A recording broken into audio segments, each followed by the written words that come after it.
So, ngayon po, meron po tayo itong, ito po yung tinatawag ng back fat, no?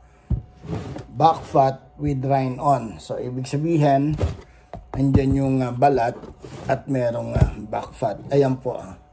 Yan po ang mga laman niya. No? So, ang gagawin po, hiwain po natin yung tamang-tama pong ilalagay sa ating dehydrator, no? So, ganyan lang po ang aking paghihiwa.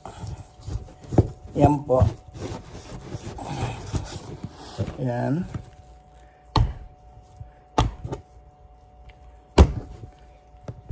So, hatiin ko muna sa gitna. Ngayon po ay hatiin ko naman sa tatlo.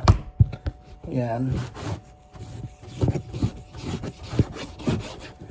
Ayan na po. Ganyan kalalaki po ang nilalagay ko sa dehydrator. Ayan po. So, ganyan lang po. So, sa shortcut po, tapusin ko na lang to. Tapos mamaya yung pag-dehydrate ko na naman po. Okay.